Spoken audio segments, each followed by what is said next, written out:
안녕하세요. 저는 늦은 나이에 지인의 소개로 지금의 남편을 만났어요. 저희에게는 공통점이 있었거든요.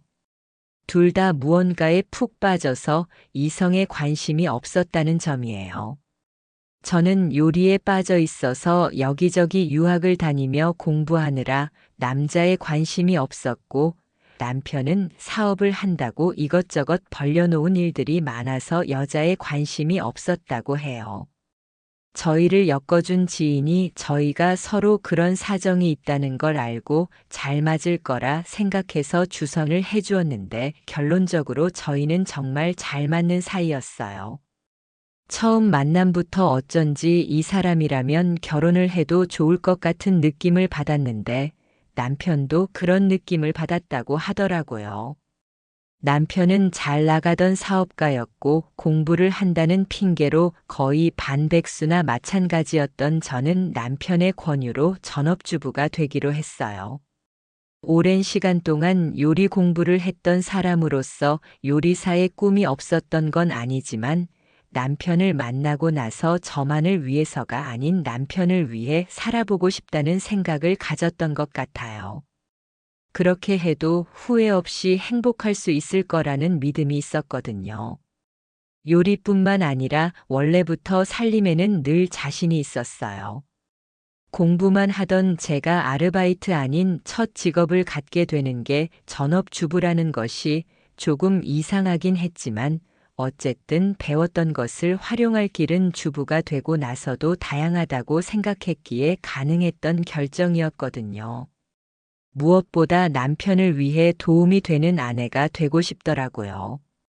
그렇게 하면 남편 역시 제가 하고 싶은 것들에 적극적인 지지를 해줄 거라 생각했어요.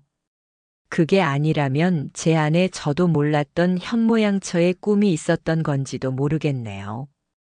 그렇게 남편과 저는 본격적으로 만나게 된 지 6개월 만에 결혼식을 올렸어요. 연애 한 번을 제대로 하지 않던 제가 남자를 만나 6개월 만에 결혼을 하겠다고 선언하니 주변에서도 모두가 놀란 눈치였거든요. 그토록 저희가 결혼을 빨리 서둘렀던 건 하루빨리 아이를 낳아 가정을 꾸리고 싶었던 저희의 뜻이 통했기 때문이었어요. 너무 일만 하며 사느라, 너무 공부만 하며 사느라 미래를 꾸릴 시간을 투자하지 못했던 저희는 그런 뜻이 잘 맞았고 그렇게 결혼을 서두르게 되었답니다. 저희 두 사람이 아이를 갖기에 조금 늦은 나이인 것도 있었기 때문에 그렇게 했었어요. 어떤 이유에서건 간에 적당히 넓고 깨끗해서 살기 좋은 집에서 뜻이 맞는 사랑하는 사람과 살게 되니 그보다 더 좋을 것이 없었어요. 그렇게 마음의 여유도 있었고 편안한 마음으로 이제 아이를 가져보기로 했는데, 이상하게 쉽지가 않았어요. 애써 긍정적으로 생각해보며 여러 번 노력을 해보았지만 달라지는 것이 없었고, 아무리 노력을 해도 임신이 되질 않아서 결국 1년 만에 병원을 찾아야 했죠. 그리고 가장 피하고 싶었던 말을 듣게 되었어요. 아이를 갖기 힘들다는 말. 그래도 노력하면 될지도 모른다는 애매한 확률 때문에 저희는 병원을 지속적으로 다니며 여러 가지 방법을 동원해서 아이를 갖기 위한 노력을 쏟았어요. 아이를 만나 행복해지기 위한 과정이라고 생각하며 견뎌보려고 하는 날들이 있었지만 대부분의 날들은 스트레스로 이어졌거든요. 몸도 힘들고 마음도 힘들었어요. 서로의 가슴에 상처를 주는 일도 있었고요. 결국 3년 차에 접어들었을 때 남편과 저는 서로 약속이라도 한 듯 말했어요. 우리 다른 방법으로 아이를 가지는 건 어떨까?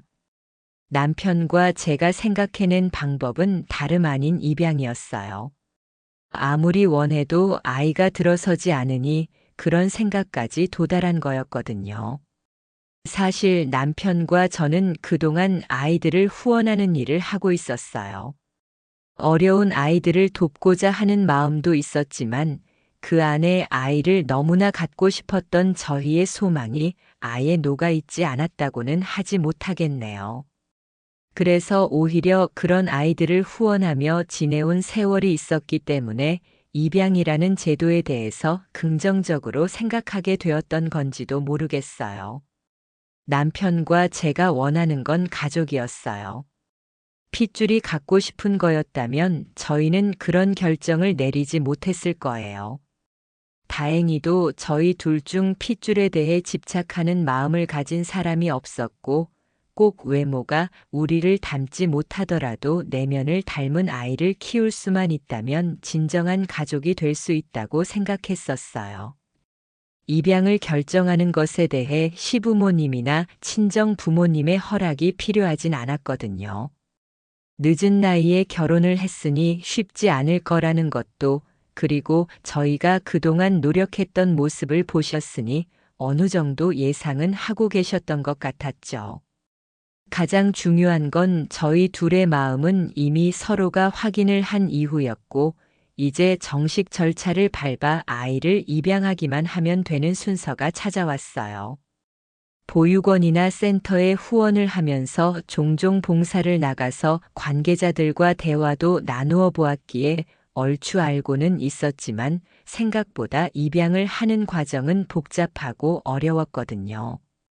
그 과정이 너무 길고 힘들어서 중간에 포기하는 사람들도 있다고 들었어요. 그래도 저희는 포기하지 말자고 손가락을 걸었어요.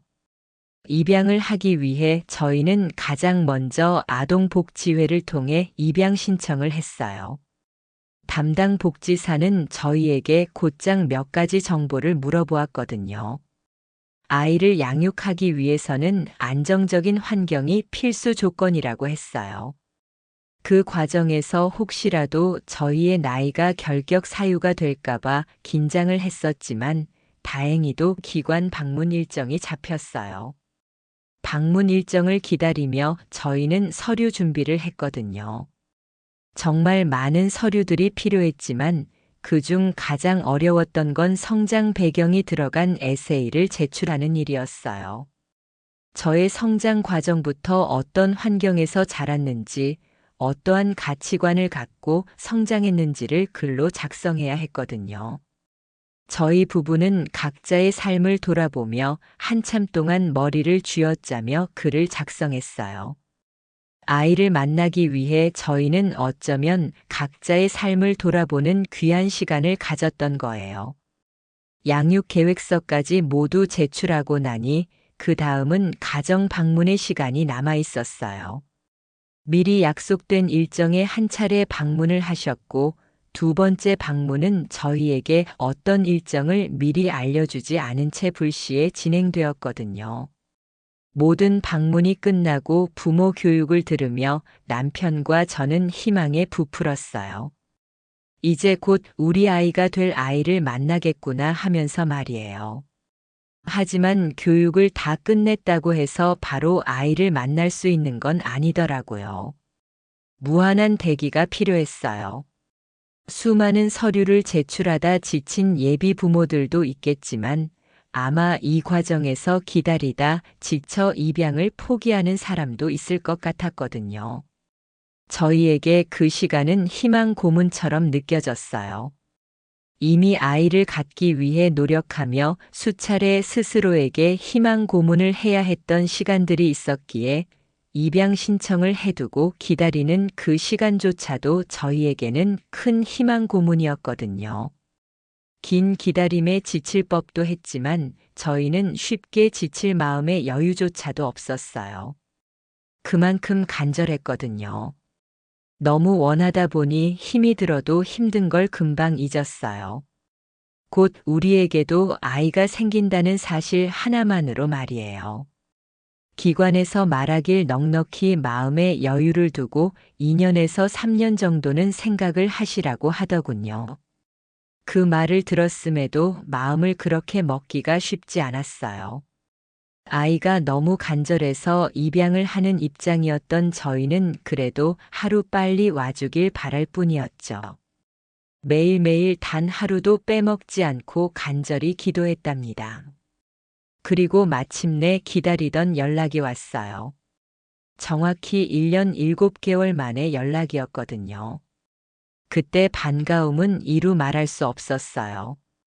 남편도 저도 핸드폰에 귀를 맞대고 눈물을 흘렸거든요. 그렇게 기다리고 기다리던 아이를 드디어 만나보러 가게 되었어요. 보통 많은 사람들이 신생아나 3살 미만의 아이를 입양하려고 한다고 하더라고요. 하지만 남편과 저는 아이의 나이를 크게 중요하게 생각하지 않았어요. 사실 저희 부부의 나이가 있어서 신생아가 아니라 입양되지 못하고 있는 나이든 아이도 괜찮다고 말씀드렸었거든요. 그렇게 해서 저희가 만난 아이는 7살 된 딸아이였어요. 아이의 건강 상태와 출생 정보를 전해들은 저희는 망설임 없이 고개를 끄덕였거든요. 그리고 아이를 만난 후 기관의 허락을 받아 입양 확정이 나기까지 기간 동안 입양 전 위탁을 시작했어요. 아이가 올 날만을 기다리며 미리 사두었던 침대며 각종 가구들이 놓인 방에, 주인 없던 그 방에 드디어 주인이 찾아오게 된 거예요. 모든 것이 낯설 법도 한데 아이는 너무 예쁘게 웃어주었거든요. 차마 그 아이 앞에서 울지는 못하고 남편과 저는 각자 돌아서서 한참이나 울었어요. 둘이 동시에 울면 아이가 혼자 있어야 하니까 각자 가서 울고 오는 걸로 했었답니다. 지금 생각하면 그렇게까지 해서 울어야 했나 싶어 웃음이 나네요. 딸아이의 이름은 수빈이에요. 저희는 그 아이를 비니 공주라고 불렀답니다. 힘들게 저희에게 온 만큼 모든 사랑을 주었어요. 무려 5년 남짓한 시간을 기다려 만난 아이였거든요. 그동안의 애틋함 때문인지 그 아이의 얼굴에서 자꾸만 제 얼굴이 보이고 남편의 얼굴이 보였어요. 신이 꼭 저희와 닮은 아이를 선물해 주신 것만 같은 기분이었죠. 아이가 들어서지 않아서 그렇게나 하늘을 원망했는데 이렇게 예쁜 아이가 와준 이후로는 오히려 하늘에 감사하기만 했어요. 공주는 무럭무럭 자랐거든요. 저희를 곧잘 엄마 아빠 하며 예쁘게 불러주기도 했어요. 밥도 편식하는 것 없이 잘 먹고 병아리처럼 꾀꼬리처럼 예쁜 목소리로 노래를 부르기도 했어요. 야무진 손으로 제 손을 잡을 때면 심장이 두근거렸거든요. 그 맑은 눈동자에 저와 남편의 모습이 가득 들어차는 걸 보고 있으면 벅차올라 눈물이 나기도 했어요. 저는 수빈이의 머리를 빗어주는 것이 가장 좋았어요. 매일 아침마다 제 품에 쏙 안겨서 엄마 머리 빗어주세요 하고 말하던 수빈이의 모습이 얼마나 예쁜지 보지 못한 분들은 아마 모르실 거예요. 이렇게 예쁜 아이를 만나려고 그동안 그렇게 힘들었나 보다.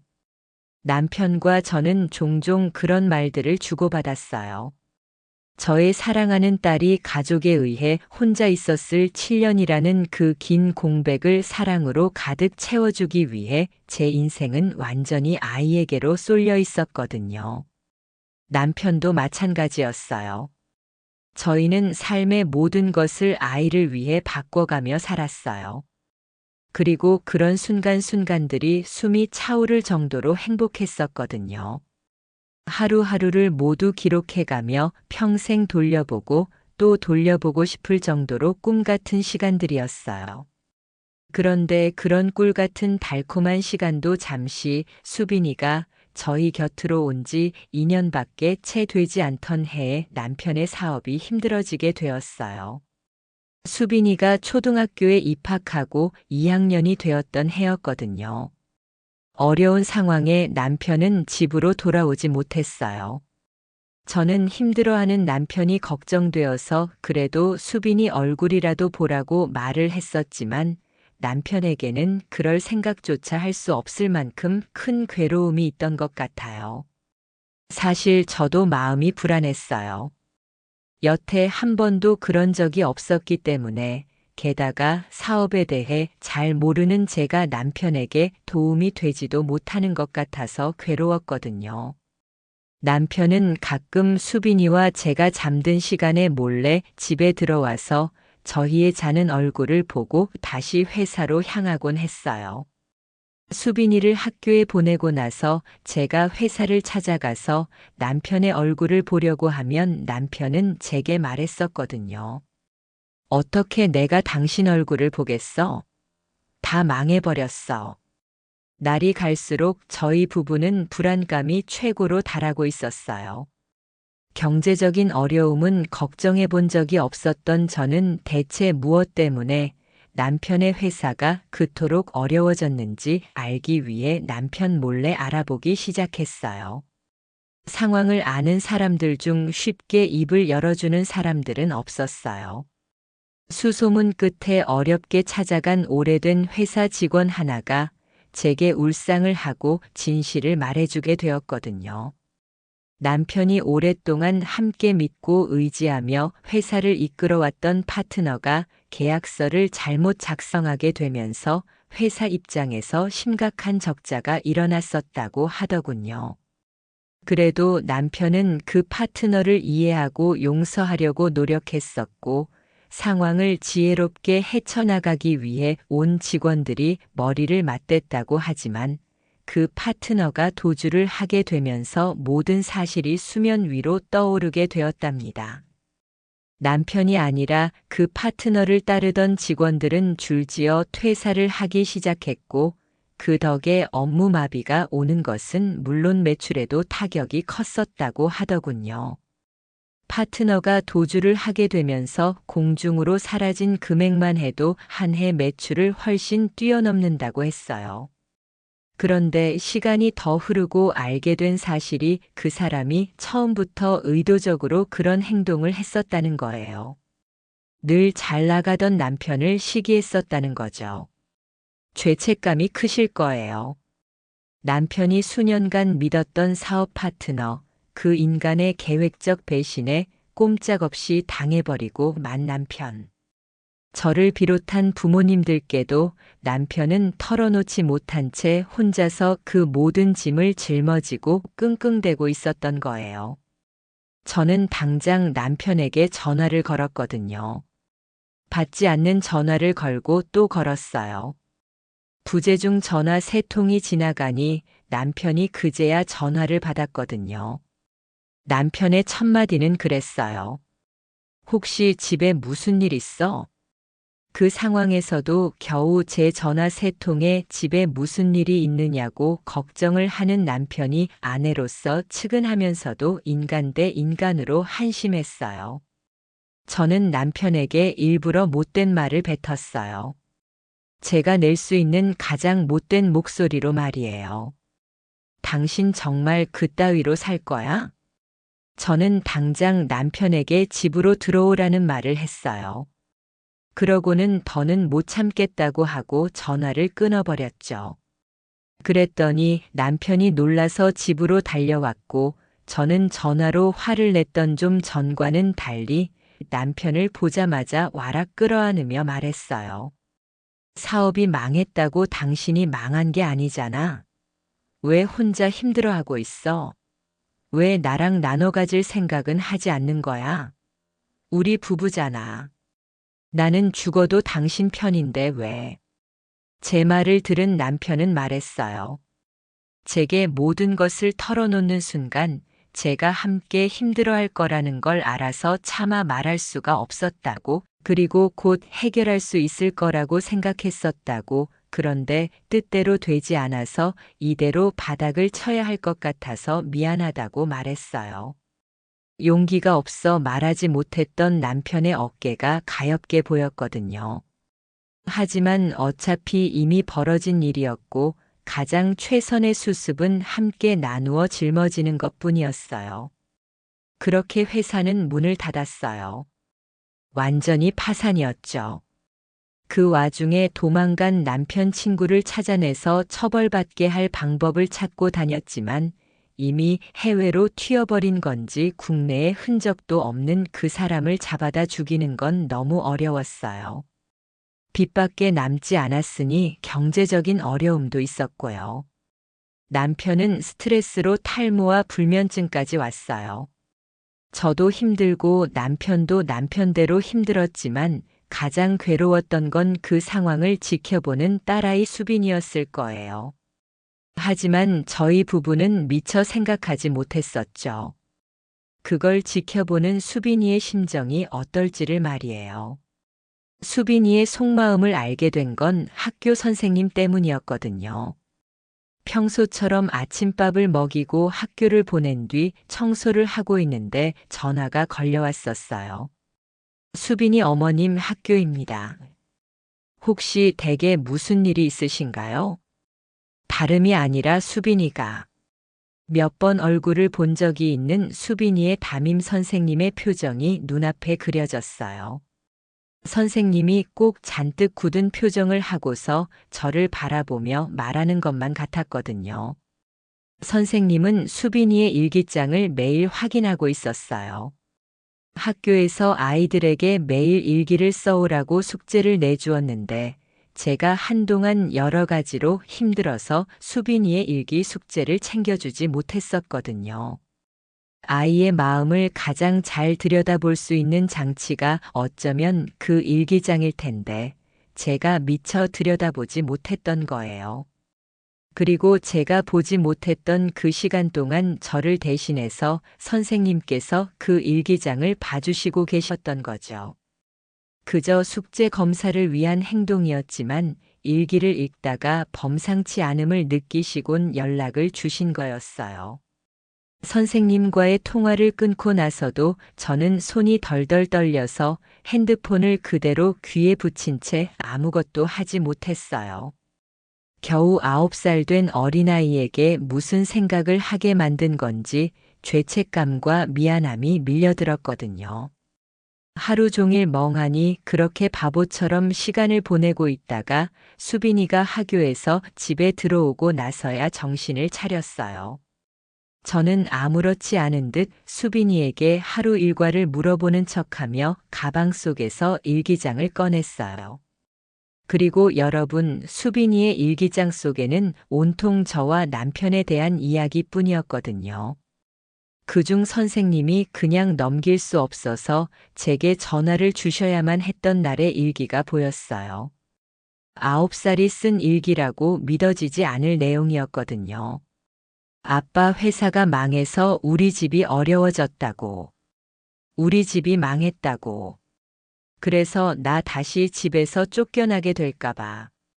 버려지게 될까봐 걱정된다고. 다시 엄마 아빠가 없는 아이로 살아야 할까봐 무섭다고. 그대로 무너지듯 바닥에 주저앉아서 일기장을 가슴에 끌어안았어요. 엉엉 소리내어 울고 싶었지만 화장실에서 손을 씻고 있는 수빈이가 들을까봐 그러지도 못했거든요. 그런데 등 뒤로 자박자박 발소리가 들리더니 수빈이가 저를 와락 끌어안는 거예요. 엄마. 단 2글자. 엄마라는 그 단어만 뱉었을 뿐인데도 수빈이의 마음속을 들여다보는 기분이 들었어요. 집이 힘들어져도 저희는 결코 단 한순간도 그런 생각을 한 적이 없었어요. 수빈이를 다시 그곳으로 내보낸다니. 제 몸이 걸레가 되는 한이 있더라도 수빈이는 빼앗길 수 없는 존재였거든요. 그 단 2글자로 제가 수빈이의 마음속을 들여다본 것 같은 기분이 들었던 것처럼 수빈이도 저를 끌어안은 채 제 마음속을 들여다볼 수 있었으면 했어요. 하지만 수빈이는 여전히 엄마라는 부름 뒤에 울먹이고 있었고 저는 용기를 내어 뒤를 돌아 일기장 대신 수빈이를 품에 안았어요. 엄마가 미안해. 우리 수빈이 불안하게 해서. 수빈아, 그런 걱정 안 해도 돼. 엄마랑 아빠는 수빈이 없으면 안 되는 사람들이야. 엄마 아빠가 돈 없고 집도 없고 가진 게 아무것도 없는 사람이 되더라도 우리 수빈이 하나만큼은 꼭 지킬게. 그러니까 우리 수빈이 여기 일기장에 쓴 것처럼 그런 생각 절대 하지 마.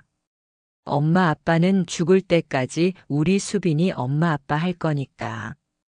너는 이미 엄마 아빠 딸이고 앞으로도 영원히 엄마 아빠 딸이야. 엄마 아빠가 풍족하게 못 키워줘서.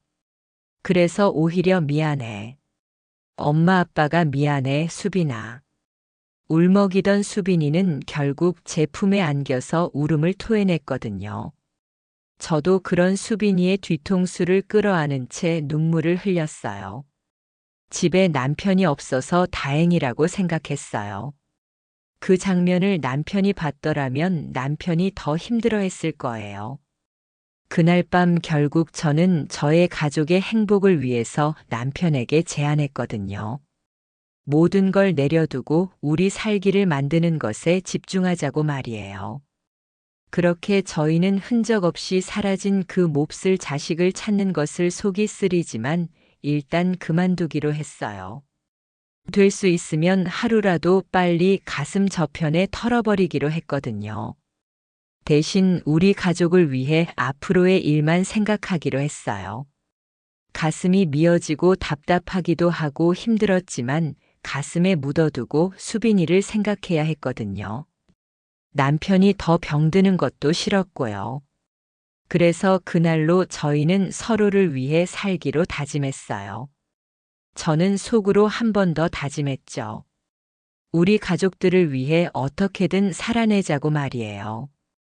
강한 사람이 되는 건 그리 어렵지 않았어요. 완전히 망하는 것보다는 쉬운 일이라고 생각했거든요. 저는 닥치는 대로 일거리를 잡았어요. 가정집 파출부도 하고 식당도 겸했거든요. 요리사로 취업할 일자리도 마땅치 않고 붙잡혀 있는 시간에 비해 받는 돈이 너무 적더라고요. 그래서 그냥 일만 잘하면 돈을 많이 주는 그런 일이라도 해야겠다는 생각이 앞섰어요. 물론 제가 파출부 일을 한다는 것에 대해 남편은 괴로워했어요. 하지만 그 괴로움도 잠깐이었고요. 남편도 남편대로 바쁘게 살아야 했거든요. 어떻게든 다시 일어서 보려고 발버둥 쳐야 했으니까요. 수억 원 빚을 갚으려고 공사장과 이곳저곳을 전전하며 재기를 노렸지만 여의치 않았어요. 그런 모습을 볼수록 저는 더 악착같이 일했거든요. 솔직히 수빈이 생각만 하면 그런 일에 휘말려서 전 재산을 날리고 빚까지 얻어버린 남편이 원망스러운 날도 가끔 있었어요. 그런 날이 없었다고 하면 거짓말이죠. 하지만 아무리 미운 날에도 그래도 사랑한다는 생각으로 버텼어요. 그래도 남편을 사랑하고 그래도 수빈이를 사랑하니까요. 그 후 저희는 수년 동안 빚 갚는 것에 열중하며 살았어요. 돈을 벌면 빚을 갚고 다시 돈을 벌어서 수빈이 교육비와 집 생활비를 댔거든요. 빠듯하게 살았지만 그래도 나날이 쑥쑥 커가는 수빈이를 보고 있으면 행복했답니다. 없이 자라게 하는 것이 겨우 이 정도밖에 못해줄 거면서 저희 집으로 데려온 것이 참 미안했던 날이 하루 이틀이 아니었지만 그래도 수빈이는 투정 한 번 하지 않고 곱게 자라주었어요. 오히려 투정 한 번 안 하는 수빈이가 안쓰럽기도 했거든요. 수빈이는 늘 엄마 아빠 키워주셔서 감사합니다 하는 말을 입에 달고 살았어요. 수빈이의 그런 말들과 함께 저는 거의 10년이 넘는 세월 동안 수빈이의 그 일기장을 가슴속에 품고 살았거든요. 지겹고 지칠 때마다 그 작은 아이가 종이 위에 토해냈던 그 심정을 곱씹고 또 곱씹었어요. 그리고는 다짐했죠. 수빈이를 위해 해내야지. 수빈이를 위한 거니까. 그런 저만큼이나 수빈이도 애쓰고 있었어요. 아이가 중학교에 갔을 때에도 고등학교 갔을 때에도 대학에 입학했을 때에도 늘 시험마다 성적표를 가지고 와서 저희에게 보여주며 입에 달고 살았던 말이 있었거든요. 엄마 아빠 생각하면서 했어. 늘 좋은 성적을 받아오던 수빈이가 그 성적을 보여주며 저희를 생각하면서 해냈다는 그 말은 힘들었던 저희를 일어서게 하는 말이었어요. 그리고 저희 역시 그 말을 들으며 다시금 가슴에 되새겼거든요. 그랬던 수빈이는 부족한 저희 밑에서도 착하게 열심히 공부를 했고 어느덧 7급 공무원이 되어서 시청에서 일하는 직원이 되었어요. 다 큰 어른이 되어서 첫 출근을 앞둔 어엿한 성인이 된 수빈이었답니다. 수빈이는 공무원 시험에 합격했을 때에도 저희에게 그렇게 말했었거든요. 엄마 아빠 생각하니까 잘할 수 있었어. 엄마 아빠도 처음에 나 입양해서 데려온다고 시험 쳤었지? 아, 내가 그거 보고 배운 거지 뭐. 지켜져야 할 것만 같았던 어린 딸이라고 생각했었는데 어느덧 자기 몫을 하는 아니 어쩌면 부모보다 더 큰 사람이 되어가고 있었던 건지도 모르겠어요. 그럼에도 자기가 잘난 것이 다 엄마 아빠 덕분이라고 말하는 딸을 사랑하지 않을 수가 없었거든요. 세상 어떤 것과도 비교할 수 없을 만큼 너무 사랑했고 또 저는 특히나 그 아이에게 심리적인 위안을 얻는 것이 컸었어요. 그만큼 예쁘고 곱게 착하고 똑똑하게 자란 수빈이가 그렇게 처음 시청에 출근을 했던 날이었거든요. 아침부터 분주하게 아이의 첫 출근길을 도와주고 저도 바로 파출부를 하러 출근을 했었어요. 평생 우리 가족 먹을 음식만 차릴 거라 생각했었는데 이젠 남의 집 밥상 차리는 것이 더 익숙해진 저랍니다. 그래서 마치 로봇처럼 제한 시간 안에 청소와 빨래, 요리를 해두고 서둘러 퇴근을 했거든요. 다음 출근 시간에 잘 맞춰야 했으니까요. 그렇게 다음 일터인 식당으로 이동을 하는 도중 수빈이에게 전화가 걸려왔어요. 반가운 전화였어요. 행여 무슨 일이라도 있는 건가 싶어서 마음이 조금 조마조마하더라고요. 그래도 그런 일은 없겠지라고 긍정적으로 생각하며 전화를 받았는데 통화 너머 수빈이의 목소리가 이상했어요. 그리고 그 아이가 뱉는 말은 더 이상했거든요. 엄마, 나 친엄마 찾은 것 같아. 두 귀를 의심하는 말이었어요. 친엄마를 찾았다니. 뭐라고 대답을 해야 하는데 대답이 잘 나오지도 않았거든요. 한 번 더 되묻고 싶었지만 그 소리마저 뱉을 수가 없었어요. 멍하니 시간이 멈춘 것 같은 기분이었거든요. 얘가 지금 무슨 말을 하고 있는 거지? 내가 지금 꿈을 꾸는 건가? 하지만 그건 꿈이 아니었고 다시 들려오는 수빈이의 목소리는 확고했어요. 나 여기 게시판에 붙은 실종 전단지 아무 생각 없이 보다가 너무 익숙한 얼굴이 있는 거야. 그냥 보기만 했는데 자연스럽게 시선이 머물더라고. 근데 엄마 이 사진 있잖아. 이 사진이 아무래도 내 사진 같아. 아무리 봐도 나 어렸을 때랑 똑같아. 일하다 말고 무심코 보았던 게시판에는 실종 전단지가 붙어 있었고 그 전단지 속 익숙한 얼굴이 꼭 자기 얼굴 같다는 말이었어요. 아무리 봐도 자기 어렸을 때랑 똑같다고 점점 더 확신하는 듯한 목소리를 내는 수빈이의 말에 저는 묘한 감정을 느껴야 했죠. 수빈아, 너 친엄마 보고 싶어? 솔직히 저는 싫은 마음이 먼저 들었어요. 왜 그런 게 붙어 있는지 이해도 가지 않았고 말이에요. 내 딸인데, 내 가슴으로 낳은 딸인데. 친엄마가 나타나서 딸을 빼앗길까 하는 두려움이 앞섰어요. 하지만 못난 질문을 던져놓고 곧장 후회를 했거든요. 수빈이는 제가 가장 잘 알거든요. 제 딸은 제가 제일 잘 알고 있어요. 그런데 그 마음을 의심하다니. 후회가 왔어요. 저는 얼른 말을 이어갔어요. 기관에 연락을 해서 찾고 있다는 사람을 한번 만나보자고 말이에요. 제가 그렇게 말하니 오히려 통화 너머의 수빈이가 망설이는 듯 느껴졌어요. 저는 한 번 더 다짐했거든요. 실종 전단지가 붙어 있다니 엄마 생각에도 무언가 이상한 것 같아서 그래. 그렇게 저희는 기관에 연락을 취했고 그 전단지 사진 속 아이를 찾는다는 여자를 만나기로 했어요. 그리고는 수빈이의 유전자 등록을 진행했거든요. 친딸인지 확인하는 과정에서 필요하다고 했어요.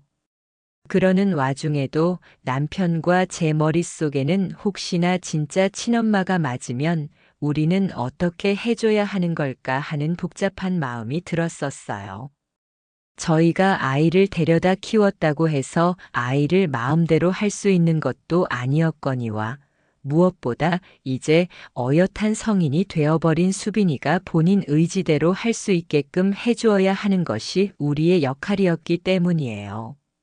만약에 수빈이가 친엄마를 만나서 우리 곁을 떠나야만 하는 상황이 생기기라도 한다면 과연 그 아이를 웃으며 보내줄 수 있을지. 생각만 해도 가슴이 미어지는 이별을 그 아이를 위해 받아들일 수 있을지 막막했어요. 울지 않으려 해도 자꾸만 이상하게 눈물이 났거든요. 그리고 결국 수빈이의 친엄마로 추정되는 그 여자를 만나게 되었어요. 약속 장소로 나가는 내내 수빈이는 제 손을 꼭 잡아주었지만 어쩐지 저보다 더 떨고 있는 것 같더라고요. 그 마음이 어떤 심정일지 딱하고 안타깝기도 하고 부모에게 버려진 아이인 줄 알았던 그 아이의 사진이 왜 실종 전단지에 붙어 있었던 건지 여전히 정리되지 않은 마음으로 그 여자를 만나기 위한 장소에 나갔거든요. 그리고 담당자의 안내에 따라 문을 열고 들어갔을 때는 제 두 눈을 의심해야 했어요. 남편도 수빈이도 그 여자를 전혀 알지 못했지만 저는 그 여자를 알고 있었거든요. 그리고 그 여자도 저를 알아보았는지 놀란 얼굴을 하고 저와 수빈이를 번갈아 보았어요. 입술이 파르르 떨려왔어요. 그 상황이 잘 이해가 가지 않았어요. 여사님, 수빈이를 만나기 위해 그 자리에서 저희 가족을 기다리고 있던 그 여자는 바로 몇 년 동안이나 제가 파출부 일을 해준 어느 부잣집 사모님이었어요. 지금은 그 집에 일을 하고 있지 않지만 불과 2년 전까지만 해도 그 집에서 꽤 오래 일을 했었거든요. 그러니 그 상황이 도무지 이해가 가지 않을 수밖에요. 그 사모님은 남편도 없이 혼자 회사 일에 미쳐 사는 분이었어요.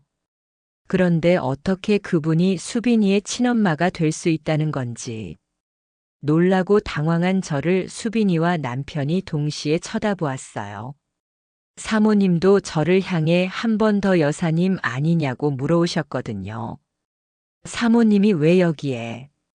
사모님은 이미 두 눈에 눈물이 그렁그렁 맺힌 상태로 수빈이를 바라보며 대답했어요. 아주 오래전에 잃어버린 딸을 찾으러 왔다고 말이에요. 저는 그대로 두 눈을 질끈 감아버렸거든요. 속으로 내심 아니기를 바랐던 거예요. 수빈이의 얼굴을 바라보고 그 사모님이 자기가 잘못 봤던 것 같다고 해주기를 바랐던 거예요.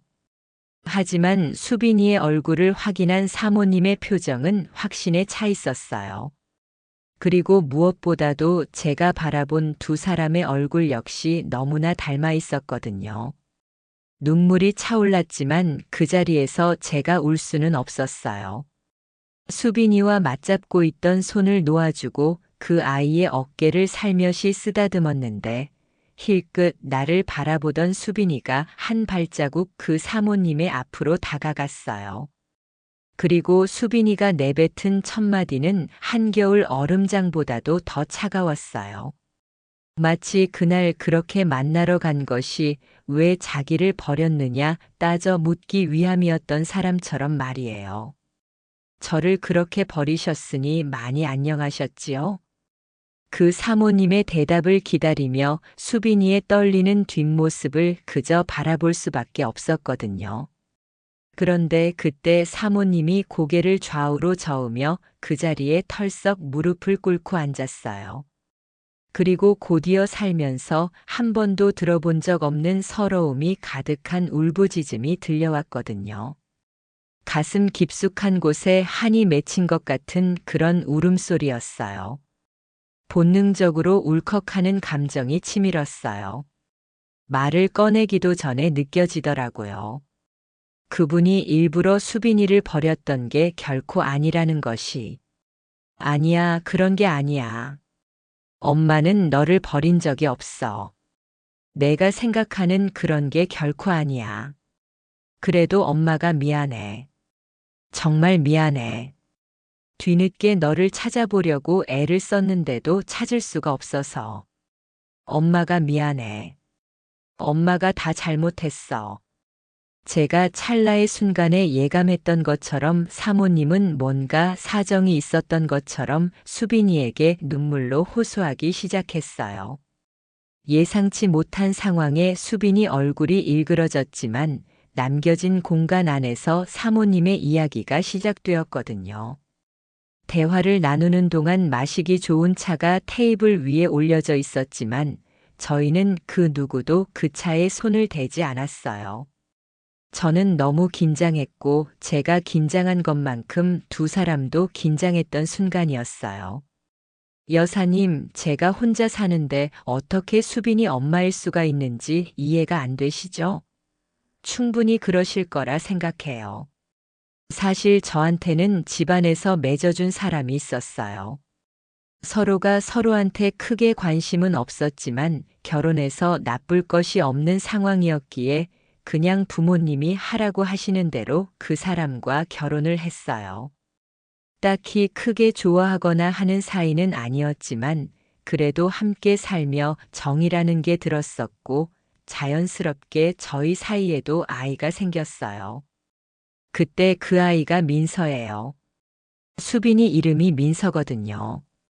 뱃속에 있을 때부터 아끼고 사랑하고 좋은 것만 보고 듣게 하려고 노력했었어요. 아이가 태어나고 나서도 사랑을 듬뿍 줬거든요.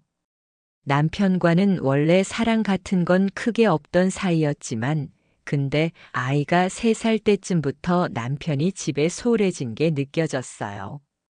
다른 여자가 생겼구나 했지만 그래도 저는 민서가 있으면 괜찮았거든요. 그래서 모른 척을 했었는데 어느 날은 도저히 참을 수가 없어서 크게 싸우게 됐어요.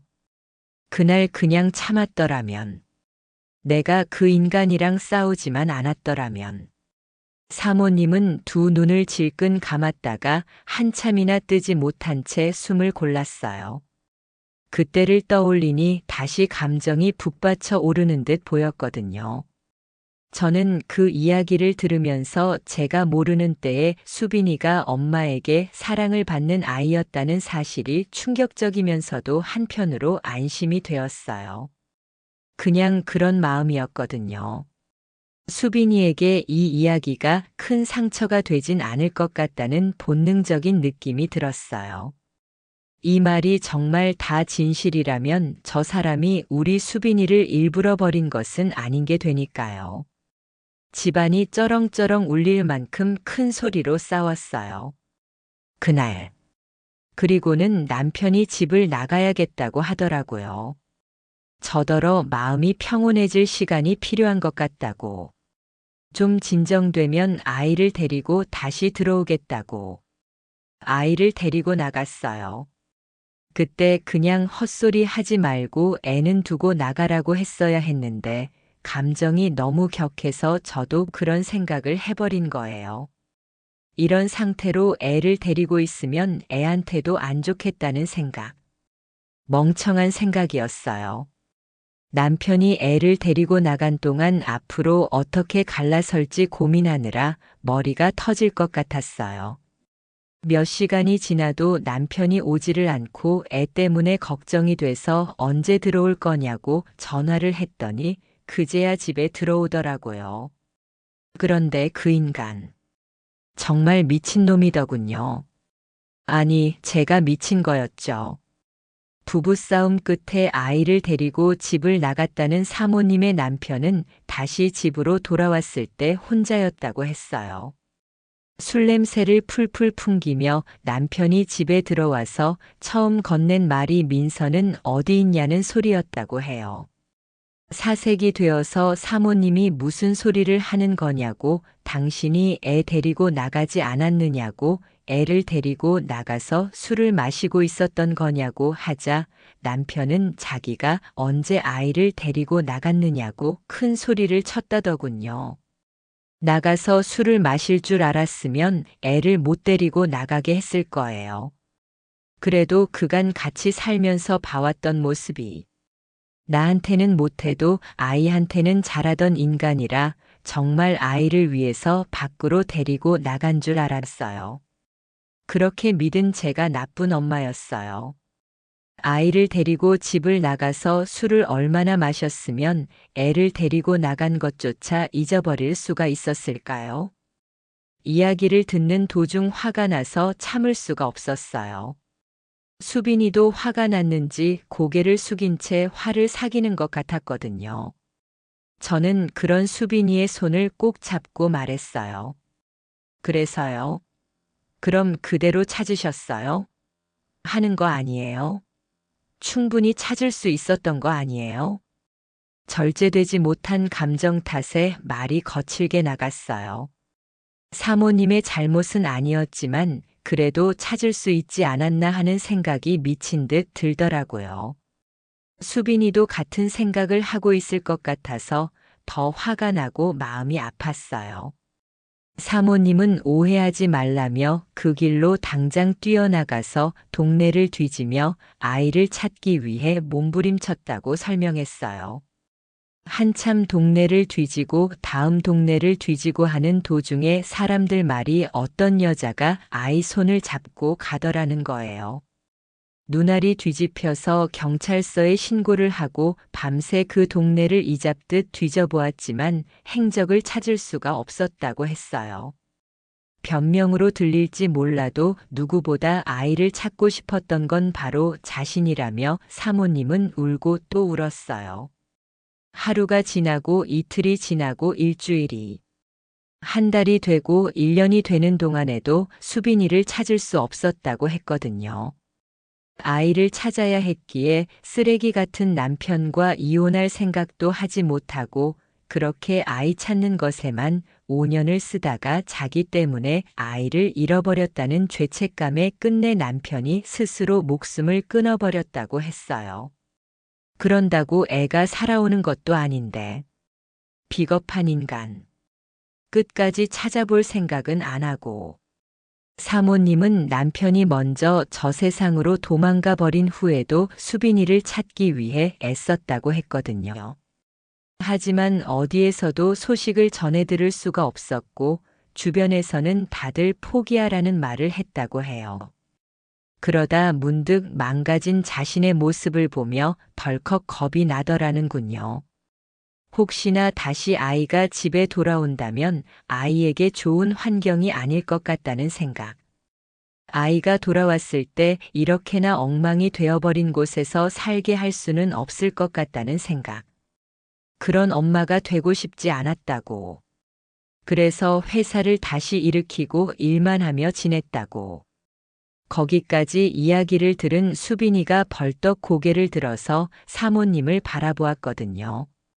그럼 나를 버린 게 아니라는 거 맞죠? 일단 오늘은 여기까지만 듣고 싶어요. 아마 긴 이야기를 듣느라 마음이 지쳐버린 것 같았어요. 그렇게 여전히 울먹이는 그 사모님을 혼자 두고 수빈이를 일으켜서 밖으로 빠져나왔어요. 다시 볼 일이 있을까 속으로 생각했지만 남편과 저는 수빈이의 뜻에 따르기로 했거든요. 너무 황당하고 답답한 마음이 들었지만 그래도 안타까웠어요. 한순간의 잘못된 선택으로 아이를 영영 잃어버리게 될 줄 누가 알았을까요? 수빈이는 힘들어했지만 저희 앞에서 내색하지 않으려고 애쓰는 듯 했어요. 유전자 검사에서 친엄마 맞다는 것이 밝혀졌지만 그 소식을 전해 듣고도 수빈이는 한동안 그 이야기를 꺼내지 않았거든요. 남편과 저는 가만히 기다릴 뿐이었어요. 충분히 혼자 생각할 시간이 필요했을 테니까요. 그리고 마침내 수빈이의 요청으로 다시 저희 네 사람이 마주 앉았어요. 몰랐는데 그동안 사모님과 따로 연락을 하며 지내고 있었다고 하더라고요. 그 말에 살짝 서운한 마음이 들었지만 그 서운한 마음이 드는 제가 못났다고 생각했어요. 어쨌든 자기를 낳아준 친엄마이고 수빈이도 어엿한 성인이라 자기가 생각하고 결정한 부분이 있을 테니까요. 그 아이의 생각을 가장 먼저 존중해 주어야 하는 것이 저희 부부가 부모로서 아이에게 해줄 수 있는 가장 우선적인 부분이었어요. 수빈이는 무언가 단단히 결심했다는 듯 그 자리에서 저희 모두를 향해 말했어요. 나는 항상 가족이 최고라고 생각하는 사람이에요. 그래서 나를 버린 친부모를 이해하지 못했고 속으로 많이 미워하며 자랐어요. 근데 이제 와서 이야기를 들어보니 사실 나를 버린 것이 아니라는 것을 알게 되었고 그래서 많이 속상했어요. 왜냐하면 아무리 친엄마가 나타났다고 해도 한순간에 친엄마가 평생 저만 위해 사셨던 엄마 아빠보다 더 좋아지는 건 아니거든요. 따로 연락하며 지내는 기간 동안 친어머니와의 관계를 앞으로 어떻게 해야 할지 고민했어요. 저도 다시 만나게 되어서 다행이라고 생각하고 또 어떤 분인지 너무 궁금하고 하지만 지금의 저희 엄마 아빠를 두고 갈 수 없어요. 혼자였던 저를 거두어서 여태 사랑으로 대해주신 분들을 제가 버릴 수 없었어요. 그래서 말인데, 두 분 다 엄마로 모시면 안 될까요? 수빈이가 한마디 한마디 내뱉을 때마다 행여 이제는 친엄마의 품에 가서 살겠다는 말이 나올까봐 조마조마하며 이야기를 들었어요. 남편도 긴장이 되는지 내내 두 손을 꽉 쥐고 이야기를 듣고 있었고요. 그런데 수빈이의 입에서 나온 말은 예상치 못한 말이었거든요. 앞으로 어느 누구의 딸만 하겠다는 그런 이야기가 아닌 두 엄마 그대로 받아들이고 지내면 안 되겠냐는, 두 엄마를 다 모시면 안 되겠냐는 그런 말. 남편과 저는 그대로 눈을 마주쳤어요. 솔직히 그보다 더 좋은 결정이 있을까 하는 생각이 들었거든요. 그래서 잽싸게 고개를 끄덕였거든요. 고맙다고 엄마 아빠는 수빈이가 그렇게 하고 싶다면 반대할 이유가 없다고. 이야기를 듣던 사모님도 함께 고개를 끄덕이며 연신 고맙다는 말씀을 하셨어요. 저희가 불안했던 것만큼 아마 그쪽에서도 불안한 마음은 마찬가지였겠지만 서로를 이해하고 받아들이기로 했어요. 무엇보다 그건 저희 모두가 가장 사랑하는 존재인 수빈이가 내린 결정이었으니까 그 아이의 결정을 존중해주고자 했거든요. 사모님은 그 후로 저희에게도 자주 연락을 주셨어요. 주로 고맙다는 내용과 안부 연락이었어요. 서로의 이야기를 하며 울먹이기도 했었거든요. 대화를 나누다 보니 저는 출산이라는 경험이 없었지만 엄마라는 공통점 안에서 통하는 점이 많더라고요. 그래서 처음에 가졌던 껄끄러운 마음을 지워버리고 조금 어렵지만 천천히, 아주 천천히 마음을 터놓게 되었어요. 그런데 그러던 어느 날 그 사모님에게서 만나자는 연락이 왔어요. 종종 연락을 주고받긴 했어도 직접적으로 만나자는 연락은 처음이었기에 무슨 일인가 싶다가도 문득 긴장이 되었거든요. 하지만 피할 이유는 없었기에 바로 달려나갔어요. 혹시라도, 아주 혹시라도 수빈이에 관한 일일지 모른다는 생각에 망설일 이유가 없었거든요. 하지만 사모님이 꺼낸 대화 주제는 다른 것이었어요. 불쾌할 수 있을 거 알아서 일단 미안하다는 말부터 할게요. 제가 사실 의도한 건 아닌데 어쩌다 보니 댁 사정을 알게 됐어요. 사모님이 꺼낸 이야기는 남편의 사업 이야기였어요. 자기도 사업을 하는 사람이라 잘 알고 있다고. 그렇게 힘든데 어떻게 버텼냐 하시며 도움을 주고 싶다는 말을 건네셨거든요. 빚을 갚아가는 중이라고 말씀드렸어요. 하지만 사모님은 애원하듯 제게 말씀하셨거든요. 내가 이렇게라도 해야 도리가 맞는 것 같아서 그래요. 그렇게 힘든 상황 속에서도 수빈이를 놓지 않고 끝까지 사랑 안에서 키워준 게 감사해서 내가 그 감사한 마음을 어떻게 갚을 수 있을까 고민하고 또 고민했는데 이렇게 한다고 해서 그 감사함을 다 갚을 수 없다는 걸 알아요. 하지만 제가 뭐라도 해드리고 싶어서 그래요. 저는 늘 아이에게 해주고 싶은 것이 많았던 사람인데 이렇게라도 해줄 수 있는 것이 생겼다고 생각해요. 차라리 예전에 우리 집에 오셨을 때 그때 미리 알았더라면 조금이라도 덜 힘들게 해드릴 수 있었을 텐데 그러지 못했던 게 너무 후회가 돼요. 그러니까 제발 받아줘요. 제발 내가 이거라도 할 수 있게 해주세요. 부탁합니다. 사모님의 말을 들으며 곰곰이 생각에 잠겼어요. 사랑하는 아이를 위해 무엇이든 해주고 싶던 마음.